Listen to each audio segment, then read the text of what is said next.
Sensor போர்டில் பார்த்தீங்க அப்படின்னா நம்ம ஒரு விஷயத்தை பண்ணி கொடுப்போம். இதை நம்ம மியூட் பண்ணுங்க, இதை எடுத்துருங்க அப்படின்னு சொல்லிட்டு நிறைய விஷயங்களை வந்து நம்ம ஒரு இயக்குனராக ரொம்ப ஹர்ட் ஆகும். இப்போ நம்ம ஜனநாயகம் இதுக்கு கூட நம்ம பார்க்கணும். எப்படி பார்க்குறதுன்னு எனக்கு தெரியல. அதுதான் ஃபேக்ட். ஏன்னா தடை பண்ணுற அளவுக்கு அதுக்குள்ளே எதுவும் அப்படி இருந்ததுன்னா பகவான் கேசரி. ஸோ பகவான் கேசரியை கூட நிறைய சென்சாரில் மாட்டியிருக்கணும். எஸ் இல்லை அப்போது ஜனநாயகம் மட்டும் ஏன் கண்டென்ட்டு தான் ராஜா, யார் நடித்தாலும் மக்கள் வந்து பார்ப்பாங்க. அது மக்களுக்கு தெரியணும்ல. ஆமாம், இந்த மாதிரியான ஒரு படம் வந்திருக்கு, கண்டென்ட் நல்லா இருக்குன்னு மக்களுக்கு தெரியும். மக்களுக்கு தெரிய வைக்கிறதுக்கு இந்த படம்.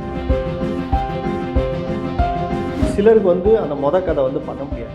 என்னானாலும் அது என்னானாலுமே பண்ண முடியாது. அதை நம்ம விட்டுட்டு வேற ஒரு கதை, பிகாஸ் அந்த கதை வந்து ஒரு நம்மளே ஒன்று பண்ணலாமே, அதாவது சின்ன பட்ஜெட்லேயே ஒரு கதை எழுதிட்டு திரும்ப போயிட்டு ப்ரொடியூசர் அப்ரோச் பண்ணலாமேன்னு சொல்லிட்டு தான் இறங்கி சில பல சம்பவங்கள். ஸோ அந்த சம்பவங்கள்லாம் என்னாச்சு, சரி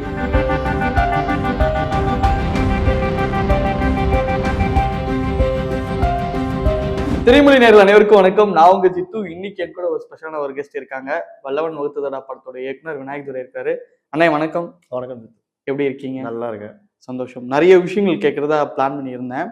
இப்போ ஒரு புதுமுக இயக்குனரா நீங்க படம் பண்ணும்போது வல்லவன் வகுத்ததடா ஆடியன்ஸ் மத்தியில நிறைய வரவேற்பு இருந்தது. பட் அதை தாண்டி வந்து இந்த ஃபிலிம் கிரிட்டிக்ஸ் வந்து நிறைய அதை அப்ரிஷியேட் பண்ணாங்க. புதுமுக இயக்குனரா உங்களுக்கு எவ்வளவு சேலஞ்சிங்கா இருந்தது? ஃபர்ஸ்ட் ஆஃப் ஆல் வந்து புதுமுக இயக்குனராக நம்ம உள்ள அறிமுகம் ஆகிறதே எங்கள் பெரிய சேலஞ்சு தான் இன்றைக்கி நம்ம இண்டஸ்ட்ரிக்குள்ளே. பட் ஏன் அதை சொல்கிறேன்னா, நான் நான் வந்து நான் இல்லை, டெபியூவாக எல்லாரும் ட்ரை பண்ணுற எல்லாருக்குமே ஒரு ப்ரொடியூசரை பார்த்து அவங்கக்கிட்ட போய் முயற்சி பண்ணுற விஷயங்கள் அது எல்லாமே அதுக்கான எடுக்கிற டைம், அதுக்குள்ளே இருக்க ஹடல்ஸு நிறைய மேட்ரு இருக்குது. பட் எனக்கு என்னென்னா, எனக்கான வாய்ப்பை நானே உருவாக்கிட்டேன். ஸோ நானே ப்ரொடியூசர், நானே டைரக்டர், நானே ரைட்டர், என்னை சார்ந்த விஷயங்கள் எல்லாத்தையுமே நானே பார்த்துக்கிட்டதுனால என்ன கேட்டிங்கன்னா என்னோட டெபியூ வந்து எனக்கு ஈஸியாக தான் இருந்தது. பிகாஸ் பணம் என்னது, பெயினும் என்னது, யாரோட பணத்தையும் போட வச்சு நம்ம வந்து ஒரு விஷயத்தை கொண்டு போய் நம்ம லாஸ் பண்ணி விடலை. ஸோ அதனால் எனக்கு அது வந்து ஒரு நல்ல எக்ஸ்பீரியன்ஸை தான் எனக்கு அது கொடுத்தது. மேபி வேறு யார்கிட்டேன்னா நான் ப்ரொடியூசரை அப்ரோச் பண்ணி அவங்கக்கிட்ட நான் பணம் வாங்கி இன்றைக்கி நான் ஃபேஸ் பண்ண விஷயங்கள், இன்றைக்கி லூஸ் பண்ண விஷயங்கள் அது எல்லாமே இல்லாமல் இருந்திருக்கலாம். பிகாஸ் டெபியூ டைரக்டராக வரும்போது இந்த பக்கம் என்ன நாலேஜ் வேணும் அப்படின்னா ரைட்டிங் ப்ராசஸ்ஸு, ஸோ அந்த எழுதுனதை கரெக்டாக அந்த விஷுவல் மீடியத்தில் கொண்டு வந்து சேர்த்து நம்ம அதை ப்ரெசென்ட் பண்ணுறது. பட் அதை தாண்டி இங்கே ப்ரொடியூசராகவும் வரும்போது அங்கே என்ன சேலஞ்ச் இருக்குன்னா, இதை வியாபாரத்துக்கு எடுத்துகிட்டு போகுது. கண்டிப்பாக அதுக்கான அறிவு எனக்கு இல்லை. ஸோ அதனால் 2 விதமான விஷயங்களை நான் ஃபேஸ் பண்ணேன். சூப்பர். டைரக்டராகவும் ப்ரொடியூசராகவும். நீங்க வந்து ஒரு இயக்குனரா நம்ம ஒரு படம் பண்றோம் அப்படின்னா எடுத்துட்டு நம்ம போய் படம் பண்ண மாட்டோம். ஒரு உதவி இயக்குனரா யார்ட்டோ போய் நம்ம கத்துப்போம், இல்ல நண்பர்கள் மூலியமா நம்ம கிட்ட லேர்னிங் ப்ராசஸ் வந்து இருந்துகிட்டே இருக்கும். ஆனா நம்ம தயாரிப்பாளரா இருக்கும்போது அதுக்கு ஒரு படம் பண்ணா மட்டும்தான் இப்படி இன்வெஸ்ட் பண்ணும் போல, இவ்வளவு இது பண்ணணும் போல அப்படின்னு ஒரு ஐடியா கிடைக்கும். நம்ம முதல் நம்மளோட டைரக்ஷனுக்கே நம்மளா ப்ரொடியூஸ் பண்ணுன்ற போது அது எவ்வளவு சேலஞ்சிங்கா இருக்குன்னு. ஓகே, அதாவது உங்களோட கேள்வி வந்து நான் சரியா புரிஞ்சுக்கிட்டேன் அப்படின்னா தயாரிப்பை சார்ந்தது. ஓகே, ஸோ இதுக்குள்ள ஒரு கேள்வியும் இருக்குது. ஸோ அசிஸ்டன்ட் டைரக்டராக ஒர்க் பண்ணணும். ஸோ நான் அது ஒர்க் பண்ணது வந்து 2 படங்கள் ஒர்க் பண்ணேன். ஒரு படம் வந்து ராஜதந்திரம். ஸோ அவர் ஏஜி அமித்ஷா டைரக்ஷனில் வந்துச்சு. அதுக்கப்புறமா வந்து Chennai to Singapore Abbas Akbar சொல்லிட்டு அந்த 2 படங்களுமே என்னென்னா டைரக்டோரியலாக ஒரு அசிஸ்டன்ட் டைரக்டராக ஒர்க் பண்ண ஒரு எக்ஸ்பீரியன்ஸ், நல்ல எக்ஸ்பீரியன்ஸ். பட் அதை தாண்டி நம்ம இங்கே டைரக்ஷன் சைடுக்காக வரும்போது நம்மளுக்கு ஒரு ட்ரீம் இருக்கும். நம்ம எழுதுகிற கதைகள் என்றைக்குமே என்னையை பொறுத்த வரைக்கும் ரொம்ப ரேர். சில டெபியூ எழுதுகிற கதை அது கதையாக உருவாகி திரையில் வர்றதுக்கு அது லக்கு சொல்லலாம். அது லக்கை தாண்டி அவங்களோட அவங்க கதை சொல்லி ப்ரொடியூசரை இம்ப்ரெஸ் பண்ணுற அந்த விதம். சிலருக்கு வந்து அந்த கதை வந்து பண்ண முடியாது. என்னானாலுமே பண்ண முடியாது. அதை நம்ம விட்டுட்டு வேற ஒரு கதை, பிகாஸ் அந்த கதை வந்து ஒரு 5 இயர்ல பண்ணியிருப்பாங்க. ஒரு 5 கோடி ரூபாயில் இந்த கதை செம்மையாக இருக்கும், இந்த ஹீரோ பண்ணாரு. பட் அவங்க என்னன்னா, அவங்களுக்கு நம்ம யாரு? ஸோ நம்மளுக்கு அந்த கேப்பபிலிட்டி இருக்கு. அந்த கேப்பபிலிட்டி எங்கன்னா நம்ம வேலை பார்க்குற படங்கள்ல இருந்தே ஆரம்பிக்கும்போது, ஓகே இந்த படங்கள் வேலை பார்த்துருக்காங்க, ஸோ இவங்க இதை மேக் பண்ணுறதுக்கான இவங்களுக்கு அந்த கேப்பபிலிட்டி இருக்குமா அப்படின்றத அவங்களும் பார்ப்பாங்க. அது வந்து நம்ம தவறு சொல்ல முடியும், அது அவங்களோட விஷயம். ஸோ அப்புறம் நம்ம எழுதின கதையை நம்ம கொஞ்சம் பட்ஜெட் காம்ப்ரமைஸ் பண்ணிக்கிட்டு, ப்ரொடியூசர் சைடில் காம்ப்ரமைஸ் பண்ணிக்கிட்டு, ₹1 கதை இருக்கா, ₹2 கதை இருக்கா, அந்த மாதிரியான பட்ஜெட்குள்ளே வரும். ஸோ நம்ம அதுக்கப்புறம் அந்த எழுதின கதையை தாண்டி இன்னொரு கதை பண்ண வேண்டியதாக இருக்கும். எல்லாருக்கும் மோஸ்ட்லி ஒரு 2வது கதை, 3வது கதையாக தான் நம்ம பண்ணி வச்சிருக்கிறது. ப்ரொடியூசர் கேட்டு அதுதான் கதையாக உருவாகும். True true. எனக்குமே அது அப்படிதான். எனக்குமே அப்படி பார்த்தா வல்லனுவத்துல வந்து நான் ஒரு கதை ஒரு சில முயற்சிகள் எடுத்து ப்ரொடியூசர் சைடில் அப்ரோச் பண்ணி அது பண்ண முடியாத ஒரு சூழல் ஏற்பட்டு போகும்போது, ஆ அப்புறம் நம்மளே ஒண்ணு பண்ணலாமே அப்படின்ட்டு நம்மளே பண்ணலாம்னா நம்மளே தயாரிக்கலான்ட்டு இறங்கல. நம்மளே ஒண்ணு பண்ணலாமே. அதாவது சின்ன பட்ஜெட்லயே ஒரு கதை எழுதிட்டு திரும்ப போயிட்டு ப்ரொடியூசர் அப்ரோச் பண்ணலாமேன்னு சொல்லிட்டு தான் இறங்குனது. அப்புறம் அதுலயுமே வந்து அ ஸ் சில பல சம்பவங்கள். ஸோ அந்த சம்பவங்கள்லாம் என்னாச்சு, சரி அதுல கேட்ட ஒரு கேள்வி, இல்லப்பா நீ நினைச்ச மாரி படம் எடுக்கணும்னா, நீ தான் உன்னோட படத்த வந்து தயாரிச்சுக்கணும் அப்படின்ட்டாங்க. அத வந்து நான் வந்து தப்பா பார்க்கல, கோவமா பார்க்கல. அந்த பதில் ஒரு நல்ல பதில் தானே. ஆ சரி வந்தேன். எங்க அப்பா கிட்ட கொஞ்சம் பேசுனேன். அப்புறம் ஊர்ல இருந்த ஒரு லேண்டு. அந்த லேண்ட வந்து சேல் பண்ணி, மேபி அந்த லேண்ட சேல் பண்ணாம இருந்தா, இன்னைக்கு வந்து நல்ல ரேட்டுக்கு அந்த லேண்ட் போயிருந்திருக்கலாம். போகும். ஸோ இப்ப இருக்க சில கஷ்டங்கள்லாம் இல்லாம இருந்திருக்கும். ஸோ இது நம்மளோட பேஷன், நம்மளோட ட்ரீம் இல்லையா? ஸோ அதனால அங்க போயிட்டு லேண்ட சேல் பண்ணி, இங்க எடுத்துட்டு வந்து லேண்ட்னா பல கோடி ரூபாய் போற லேண்ட்லாம் கிடையாது. சில லட்சங்கள் அவ்வளோதான். ஸோ அத வந்து எடுத்துட்டு வந்து அழகா இங்க ஒரு படம் பண்ணணும் அப்படின்ட்டு உள்ள கொண்டு வந்தது. அப்ப நான் என்னோட அந்த லேண்ட் விற்கப்பட்டதுலேருந்து நம்மளுக்கு கிடைச்ச அந்த சின்ன தொகையில இருந்து நம்ம படம் பண்ண ஸ்டார்ட் பண்ணதுலேருந்து நான் என்ன ஒரு விஷயத்த பார்த்தேன் அப்படின்னா, படம் எடுக்கிறோம் படம் எடுக்கிறோம். பட் நான் படம் எடுக்கும்போதும் சரி, அங்க புரொடக்ஷன் சார்ந்து காசு போகும்போதும் சரி, நான் அந்த இடத்துல என்னவா இருந்தேன்னா, டைரக்டரா மட்டும் தான் இருந்தேன். என் கதைக்கான ஒரு நியாயத்த மட்டும் தான் சேர்க்கணும்னு இருந்தேனே தவிர, ஒரு ப்ரொடியூசரா இந்த படம் எப்படி போய் சேரும்?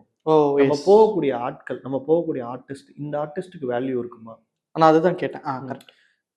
இந்த ஆர்டிஸ்ட்க்கு ஒரு வேல்யூ இருக்குமா? இல்ல அது நான் இங்கேருந்து வந்தா கரெக்ட்டா இருக்கும்ன்றது அங்க இருந்தேன். S yes correct. ஸோ இங்கேருந்து ப்ரொடியூசரா இதுக்கான வேல்யூ இருக்குமா? இப்போ ஒரு ப்ரொடியூசரா டே 1 நம்ம அவர்கிட்ட சொல்றோம்னா, நம்ம வேலைய பார்க்க போயிடும். டைரக்ஷன் பண்ண. இங்க அந்த விஷுவல் கரெக்ட்டா வந்துச்சுன்னா, அதுக்கடுத்து அவரு வியாபாரத்துக்கான விஷயங்கள பேசி முடிச்சு வச்சுருவாரு. இங்க என்ன சேலஞ்ச்னா, இங்க நான் டைரக்டரா இருக்கும்போது இத எடுத்து முடிச்சுட்டு, அடுத்த கட்டத்துக்கு நானே வந்து இந்த படத்த விக்கிறதுக்காக நான் ஓட ஆரம்பிச்சேன். அப்போ நெறைய கேள்விகள் நம்ம ஃபேஸ் பண்ண ஆரம்பிக்கிறோம். ஆர்டிஸ்ட் இல்ல. கன்டென்ட் நல்லா இருக்கு. ஸோ அ இது இது வந்து எப்படி நம்ம யார்கிட்ட விக்கிறதுக்காக எடுத்துட்டு போயிருக்கோமோ அவங்களே கேட்பாங்க, "இது எப்படி விக்க போறீங்க?"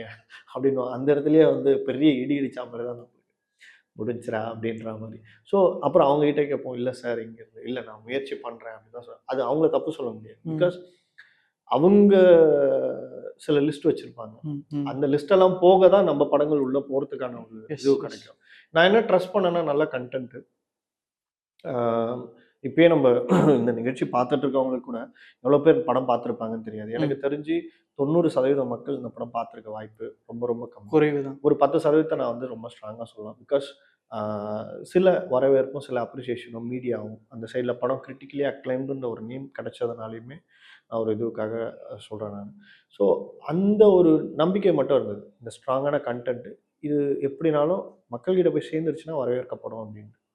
இங்க வரவேற்கப்படும்ன்றதுக்கே நம்ம ஒரு ஒரு அடையாளத்துக்கே இங்க நிறைய ஓட வேண்டியதா இருக்கு. நிறைய ப்ரமோஷன் பண்ண வேண்டியதா இருக்கு. பணம் இங்க ரொம்ப ரொம்ப முக்கியமான ஒண்ணு. அடையாளம் ஏற்படுத்தி. உண்மை. இப்ப நீங்க வந்து நான் வல்லவன் ஒருத்தரோட நான் ப்ரிவ்யூ ஷோ பார்த்தேன். எனக்கு நான் பார்க்கும்போது என்ன எப்படி இருந்ததுன்னா, கன்டென்ட் சூப்பரா இருக்கு. இது நியூ ஃபேஸஸ் இல்லாம ஒரு பெரிய ஒரு ஸ்டார்ஸ் இருந்தாங்கன்னா, கண்டிப்பா இந்த இயரோட ஒரு நல்ல ஒரு படமா இருந்திருக்கும் அப்படின்னு தான் நான் ஃபீல் பண்ணேன். நிறைய பிரஸ் நண்பர்களும் ஃபீல் பண்ணாங்க. ஆனா ஒரு சில பேர் என்ன சொல்றாங்க, அதெல்லாம் தேவையில்ல பிரதர். இங்க கன்டென்ட் இருந்தா போதும். கன்டென்ட் தான் வின் அப்படின்னு சொல்றாங்க. பட் இதுல எது சாத்தியம் அப்படின்ற ஒரு கேள்வி வருதுல்ல. இங்க என்னதான் பிரச்சனையா? ஓகே. இல்ல அதாவது இந்த ஆக்சுவலா நீங்க சொன்ன அந்த 2 விஷயமும் வந்து எனக்கு படம் பார்த்து முடிச்சதுக்கப்புறம் வந்திருக்கு. அதாவது இது வந்து சில ஸ்டார்ஸ் எல்லாம் சொல்லி இவங்க பண்ணியிருந்தா, இது செம்மையா இருந்திருக்கும் பிரதர் ஏன் பண்ணல? அந்த ஸ்டார்ஸ்க்கான காசு என்கிட்ட இல்ல. எனக்கு படம் பண்ணணுன்ற அந்த அர்ஜ். ஸோ நான் இறங்கிட்டேன். அதே மாரி என்கிட்ட இருக்க காசுக்கு ஸ்டார்ஸ் அப்ரோச் பண்ணி நம்மளால பண்ண முடியும். நம்மளோட சின்ன தொகைக்கு என்னால் ஒரு நல்ல ரிஹர்சல் கொடுத்து ஒரு யங் ஃப்ரெஷ்ஷான ஆட்களை கொண்டு போக முடியும். ஸோ எஸ்பெஷலி எனக்கு வந்து நான் அதை ஆரம்பிக்கும் போது பெரிய சப்போர்ட்டாக இருந்தது யாருன்னா ராஜேஷ் பாலச்சந்திரன். ஸோ ராஜேஷ் பாலச்சந்திரன் வந்து பார்த்தீங்கன்னா இப்போ இவர் சிவகார்த்திகேயன் சாரை வந்து மதராசியில் ட்ரெயின் பண்ணியிருப்பாரு. நிறைய படங்களை பார்த்தோம். இட்ஸ் லைக் அவர் எனக்கு ஒரு நல்ல பிரதர். அதாவது ஒரு கதை எழுதுறோன்னா அண்ணன் அப்படின்ட்டா போதும், தம்பி சரி தம்பி அவ்வளோதான். ஸோ அந்த மாதிரியான ஒரு நல்ல அண்ணன், ஒரு நிறைய ஒரு சப்போர்ட் பண்ணக்கூடிய ஒரு அண்ணன். ஸோ எனக்கு அந்த அந்த அந்த படத்தில் அவரோட அந்த கேரக்டர் பார்த்தீங்கன்னா ஒரு தனித்துவமாக இருக்கும். நீதிமணின்ற ஒரு போலீஸ் கேரக்டர், ஒரு போலீஸ் கேரக்டர் தனித்துவமாக இருக்கும். ஸோ என்னன்னா அந்த கண்டென்ட் ரீதியான ஒரு விஷயம் ரொம்ப ரொம்ப முக்கியம். பட் அதை தாண்டி என்னன்னா ஆர்டிஸ்ட் இல்லைனாலுமே நம்ம படம் ஜெயிக்கிறதுக்கு நம்ம பின்னாடி என்ன வேலை பார்க்க போகிறோம். இப்போ ஸ்டார் இருந்தா நம்ம பண்ணக்கூடிய ப்ரொமோஷன் இன்னைக்கு பெருசா தான் இருக்கு. ஸ்டார் ஈஸியா ஆடியன்ஸ் கிட்ட போகிற ரீச், அது உங்களுக்கு முதல் ரீச். அதை தாண்டி இன்னும் பட்டி தொட்டியெல்லாம் கொண்டு போறதுக்கான ஒரு ஒரு ப்ரமோஷன் ஒரு எந்த அளவுக்கு ஒரு பெரிய காசை உள்ள இறக்குவாங்கன்னு தெரியாது. ஒரு ஸோ மேபி அது கொஞ்சம் கம்மியா கூட இருக்கலாம் என்ன அப்படின்னு நான் எனக்கு தோன்றதை சொல்றேன். இதே வந்து ஒரு ஸ்டார் வேல்யூ இல்லாத இப்போ வல்லவனோத்ரா ஸோ ஒரு கண்டென்ட்டை மட்டும் வச்சுட்டு உள்ள வரோம்னா பெரிய ஒரு தொகையை தான் உள்ளே இறக்கி இதை பட்டி தொட்டி இல்லை பட்டி அப்படின்ற இடத்துக்கே நம்ம கொண்டு போகிறதுக்கு அந்த படம் வந்து மெயினான ஒரு ரீசனாக இருக்குது. அது இருந்ததுன்னா நீங்கள் சொல்கிற அந்த வார்த்தை சரியாக இருக்கும். அதாவது கண்டென்ட்டு தான் ராஜா, யார் நடித்தாலும் மக்கள் வந்து பார்ப்பாங்க. அது மக்களுக்கு தெரியணும்ல முதல்ல. ஆமாம், இந்த மாதிரியான ஒரு படம் வந்திருக்கு, கண்டென்ட் நல்லா இருக்குன்னு மக்களுக்கு தெரியணும்ல. மக்களுக்கு தெரிய வைக்கிறதுக்கு இங்கே பணம் தான். ஸோ அந்த பணம் இருந்தால் அது ஒர்க் ஆகும். நம்ம என்ன எக்ஸ்ட்ரானரி கண்டென்ட் பண்ணாலும் சரி, பணம் இருந்து அந்த கண்டென்ட்டை சரியாக நம்ம ப்ரொமோட் பண்ணலாம்னா மக்களுக்கு அப்படி ஒரு படம் வந்திருக்குன்னு தெரியாது. அதுக்கப்புறம் அவங்களுக்காக தேடி ஏதாவது ஒரு இப்போதான் நிறைய சைட்ஸ் இருக்கு, அதில் பார்க்கும் படம் நல்லா இருக்கு, இது எப்போ வந்துச்சு அப்படின்ட்டு அவங்களுக்காக கேட்கும்போது தான் தெரிய வரும். அதான் ரியாலிட்டி. அதெல்லாம் ஃபேஸ் பண்ணிட்டு இருக்கு. எஸ், எவ்வளவோ படங்கள் நம்ம தமிழ் சினிமாவில் அப்படி அன்பே சிவமா இருக்கட்டும், 1700 இந்த மாதிரி நிறைய படங்கள் வந்து சிவம் கிளாசிக், அன்பே சிவம் கிளாசிக். இல்ல நான் சொல்றேன் அந்த டைம்ல செலிப்ரேட் பண்ணாம ஒரு ஒரு 10 வருஷம் கழிச்சு ஆஹா மிஸ் பண்ணிட்டோம். அதே மாதிரி 1001. எஸ் 1001. ஸோ எனக்கு செல்வா சார் தலைவர். ஸோ அவரோட அந்த அது மேஜிக் 1001 வேற. பட் அது அந்த டைம்ல எது கொண்டாட மறக்கப்பட்டாலும் இந்த டைம்ல வந்து பெருசா ஒரு அந்த டைம் பேசும்போது தமிழ் வார்த்தைகளுக்கு உச்சரிப்புகளுக்கு சில இது சொன்னாங்க. பட் இன்னைக்கு பார்க்கும்போது அதெல்லாம் இல்லை, இன்னைக்கு கொண்டாடுறாங்க, செலிப்ரேட் பண்றாங்க. ஸோ அதுதான் அதுக்காக எல்லா படங்களும் அப்படி கொண்டாடப்படுமா அப்படின்னு கேட்டா தெரியாது. ஓகே, கொண்டாட வேண்டிய படங்களை மக்கள் கொண்டாடாம விட மாட்டாங்க. ஓகே. ஆனா அதே போல ஒரு இயக்குனர் இல்ல ஒரு கிரியேட்டருக்கே ரொம்ப கோவம் வர விஷயம் என்ன அப்படின்னா அதை வந்து சின்ன சின்ன விஷயமா கில் பண்றது. நான் எதை சொல்ல வரேன்னு உங்களுக்கு தெரியும் நினைக்கிறேன். சென்சார் போர்டில் பார்த்தீங்க அப்படின்னா நம்ம ஒரு விஷயத்தை பண்ணி கொடுப்போம், இதை நம்ம மியூட் பண்ணுங்க, இதை எடுத்துருங்க அப்படின்னு சொல்லிட்டு நிறைய விஷயங்களை வந்து நம்ம ஒரு இயக்குனரா ரொம்ப ஹர்ட் ஆகும். இப்போ நம்ம ஜனநாயகன் இதுக்கு கூட நம்ம பார்த்தோம், நிறைய விஷயங்கள் வந்து ரிமூவ் பண்ண சொல்றாங்க. ஒரு இயக்குனரா நீங்க சொல்லுங்க, நம்ம ஒன்று பண்றோம் ஆனா அது இது எடுக்கணும், இதுதான் வைக்கணும்ன்ற ஒரு சூஸ் பண்ற விதம் அது எப்படி பாக்குறீங்க? என்னன்னா இப்போ என்னோட இப்போ நான் வல்லவனோத்ரா எடுத்துட்டு போகும்போது இதே சென்சார் போர்டு தான் அப்ரிஷியேட் பண்ணி நம்மளுக்கு ஒரு சின்ன ரெகக்னேஷன் இது பண்ணாங்க. இந்த படத்தை நல்லபடியாக கொண்டு போய் சேருங்க. எனக்கு உள்ள இருந்து அவங்க சொன்ன விஷயங்கள் என்னன்னா, இந்த படம் சின்ன குழந்தைங்க வரைக்கும் பார்க்கணும் அப்படின்றது தான் அவங்க சொன்ன அந்த விஷயம். ஸோ நான் அதை பாசிட்டிவாக தான் பார்க்குறேன். அவங்க என் படத்துக்கு சொன்ன அந்த விஷயத்த சொல்கிறேன். ஸோ செகண்ட்லி வந்து பார்த்தீங்கன்னா அதுக்குள்ளே வந்து ஒரு ஒரு ஒரு பணம் பறிப்போகிற டைமில் வல்லவனோத்ரால ஒரு பொண்ணுக்கிட்டேருந்து ஒரு பணம் அடிச்சிருவாங்க. அப்போ அந்த பொண்ணு ஓடி வரும்போது இருக்கிற சில விஷயங்களும் அவரோட லிப்ஸ்க்கு ஒரு ஷாட் வச்சுருப்பேன். ஸோ அப்போ அதை வந்து அங்கேருந்த ஒருத்தருக்கே ஒரு சின்ன ஒரு ஏற்புடையதாக இல்லை, அதை மட்டும் நீங்கள் கட் பண்ண முடியுமான்னு கேட்டாங்க. பட் உள்ள சென்சார் போர்டில் இருந்த 2 லேடிஸ், அவங்க 2 மேம்ஸுமே என்னன்னா சப்போர்ட் பண்ணாங்க. அதில் என்ன சார் தப்பு இருக்குது, அதில் ஒன்றும் எங்களுக்கு தப்பாலாம் தெரியலையா, தே சப்போர்ட் மீ. ஸோ ஒன்று நம்ம என்ன மாதிரியான கண்டென்ட் நம்ம எடுத்துகிட்டு போகிறோம் அப்படின்றது. 2வது இது பகவான் கேசரியோட ரீமேக் அப்படின்னு ஜனநாயகன் சொல்கிறாங்க. பட் எனக்கு தெரிஞ்சு உண்மையாலுமே அந்த அளவுக்கு சென்சார் போர்டு ஒரு இதுவும் பண்ணி ஒரு விஷயத்த பண்ணுற அளவுக்கு உள்ள என்ன இது இருக்குன்னு தெரியல. பிகாஸ் ஹெச் வினோத் சார் தான் இது. ஸோ இதை வந்து எப்படி பார்க்குறதுன்னு எனக்கு தெரியல, அதுதான் ஃபேக்ட். ஏன்னா அந்த அளவுக்கு எதுவும் தடை பண்ற அளவுக்கு அதுக்குள்ள எதுவுமே அப்படி இருந்ததுன்னா பகவான் கேசரி இருக்கு இல்லையா? ஸோ பகவான் கேசரியை கூட நிறைய சென்சார்ல மாட்டியிருக்கணும். எஸ். இல்லை அப்போ ஜனநாயகனை மட்டும் ஏன் இங்க போட்டு ஒரு இது பண்றாங்க? இல்ல ஒரு மேடையில, சாரி ஃபார் தி இன்டரப்ட், ஒரு மேடையில கூட யோகி பாபு சொல்லியிருப்பாரு, சென்சார் போர்டு இதுக்கெல்லாம் அலோவ் பண்ணுவாங்களா, இதெல்லாம் விட மாட்டேன்றாங்க பாருங்க அப்படின்ற போது கருத்து சுதந்திரம் வந்து கொஞ்சம் அது ஒடுக்கப்படுதோன்ற ஒரு கேள்வி வருதுல்ல. இப்போ அந்த அந்த கேள்வி என்னன்னா பிரதர், இப்போ நான் என்ன மாதிரியான படங்கள் கொண்டு போறேன், அதே மாதிரி அவங்க என்ன மாதிரியான படங்கள் இது பண்றாங்க, அவங்க என்ன மாதிரியான கண்டென்ட்டை வெளியே விடணும்னு நினைக்கிறாங்க, இந்த கேள்விகளுக்கு மத்தியில தான் வந்து நம்ம படம் போய் அங்க ரிவ்யூ செய்யப்படுது. ஸோ இப்போ கூட வெற்றிமாறன் சார் வந்து அந்த இதில் சொல்லியிருந்தாரு, பேட் கேர்ள் போதும் இதான இருக்கிற கடைசி படம் அப்படின்னு. ஸோ அது என்னன்னா, ஒரு அவ்வளோ பெரிய ஒரு டைரக்டர் அவரே நொந்து போய் சொல்றாருன்னா அப்போ நம்மலாம் ஏமாத்துறோம். அவ்வளோதான். இப்போ அதுதான் நான் ஜனநாயக விஷயத்துக்குமே நான் சொல்லுவேன்.